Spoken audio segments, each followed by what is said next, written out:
You go to the doctor.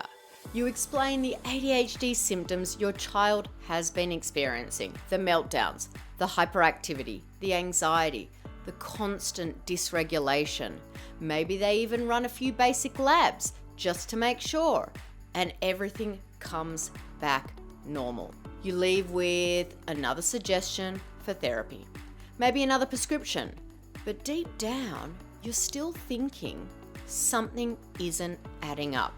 If you've ever had that moment when your gut tells you there's more going on, but you don't know where to look, this video is for you because in it, I'm kicking off a 4-part series. Yes, there will be 4 total videos that walks you through the absolute best functional lab tests I use every single day with ADHD families inside our programs. I'm Dana Kay, board certified health and nutrition practitioner, and today in this video, we're talking about the first 2 functional lab tests that I absolutely love, the wheat zoomer test and the food sensitivity test. Now, if these are words you've never heard before, don't worry, you'll be an expert by the end of this 4-part video series. Both of these tests are functional lab tests.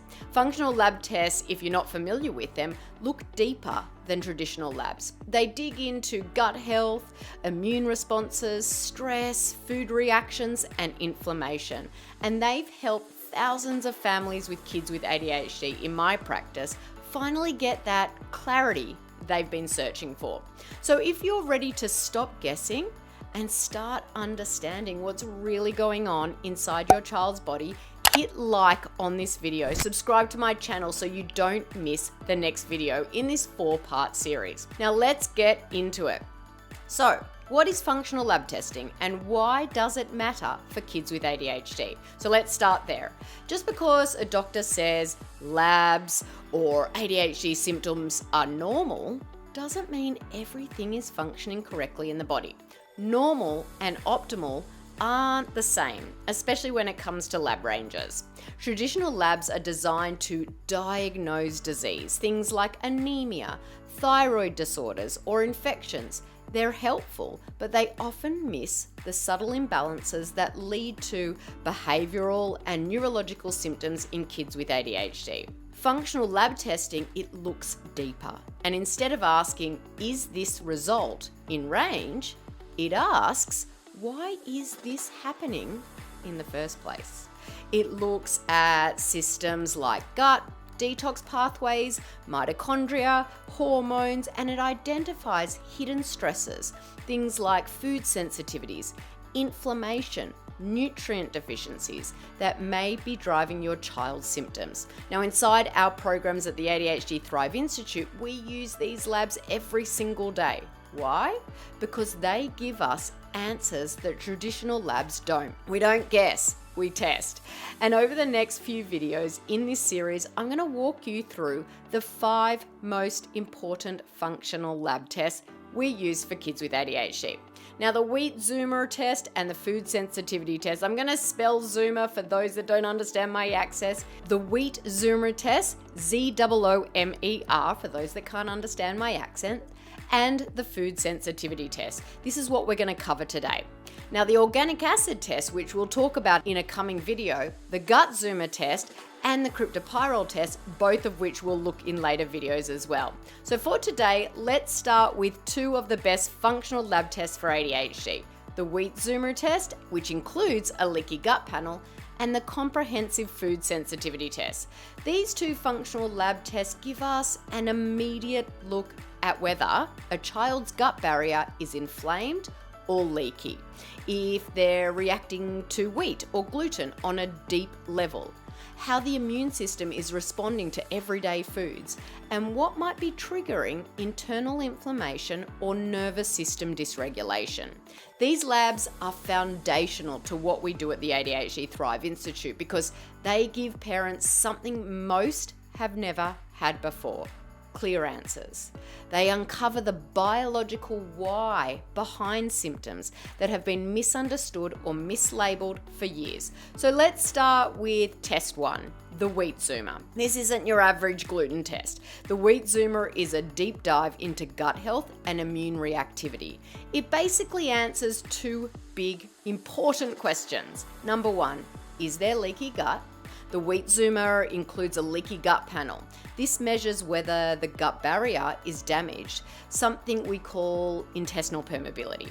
Now, when the gut lining is compromised, toxins, bacteria, or undigested food particles can leak into the bloodstream.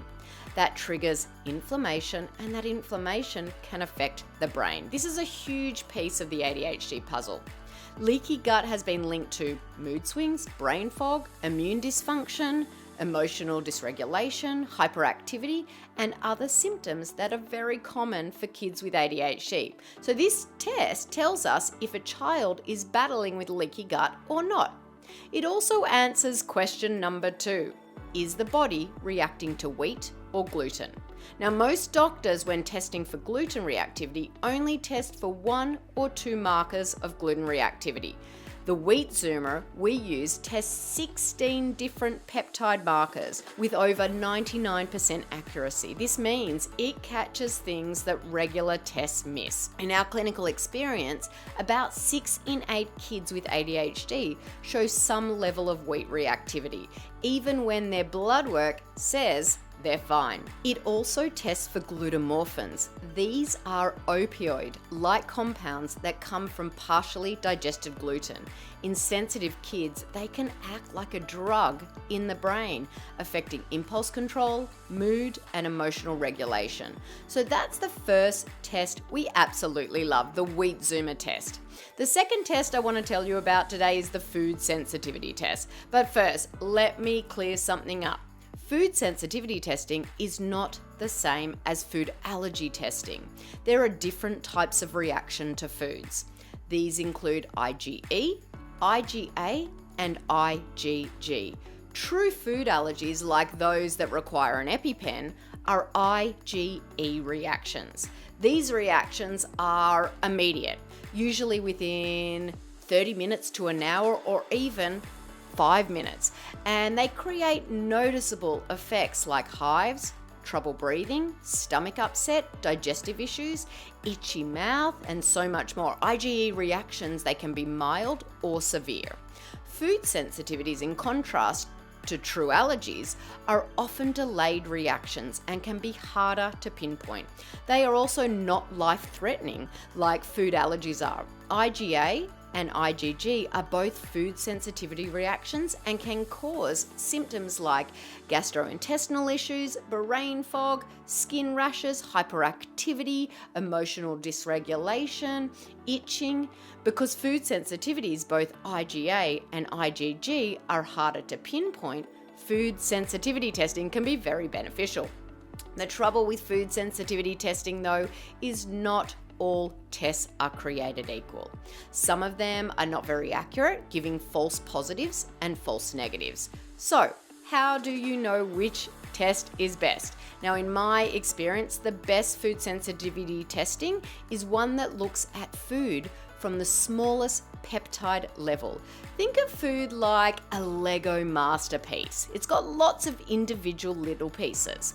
Each finished Lego creation is composed of tons of different Legos. Some are blue, some are red, some are green, some are large, some are tiny. After you eat something, your body begins digesting the food. During digestion, the chewing and the stomach acid break down the food, or in this illustration, your Lego masterpiece. It breaks it down into smaller and smaller chunks. By the time the food gets into your small intestine, it should, in theory, be broken down into individual Lego pieces. Most food sensitivity testing uses bigger pieces called proteins to test and see if there are a reaction to those. I prefer to use food zoomers. These food zoomers are called zoomers because they zoom in on the individual Lego and test to see if there's a reaction to the tiny pieces called peptides. Some foods are made up of thousands of peptides, just like a big Lego masterpiece could be made up of thousands of tiny, unique Lego pieces.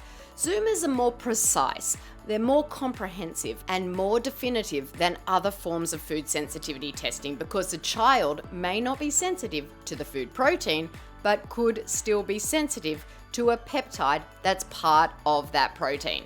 Hope this is making sense so far. If it is, just give me a yes in the comments. Or if you've got questions, go ahead and pop those into the comments right now. So, most doctors test for IgE reactions or true allergies, but don't look at IgG or IgA reactions, which are sensitivities. This is really unfortunate because I've seen time and time again that many of these sensitivities are foods your child may eat every day, leading to more and more inflammation in the body, which leads to more and worsening ADHD symptoms. So over time, this low-grade inflammation, it puts stress on the gut and the brain, making it harder for kids with ADHD to self-regulate, to sleep well, or to focus. And without testing, most parents are left guessing. They try elimination diets, swap in healthier foods, but it still feels like they're playing whack-a-mole. Super exhausting. The food sensitivity test takes the guesswork out. It gives us a clear roadmap of which foods are triggering inflammation in your child's body. And when we remove those foods, we often see a dramatic shift in symptoms. I'll be honest, years ago, before I knew what I know now, I thought I was feeding my son a super healthy diet. But when we ran his first food sensitivity test, one of his strongest reactions was to raspberries. Can you believe it? So remember, it's not just unhealthy food that can cause a reaction, and I never would have known that without this testing. So these two tests, the wheat zoomer and food sensitivity test, gives us a clear roadmap. They help us answer questions like, is the gut inflamed? Are food sensitivities keeping the system stuck?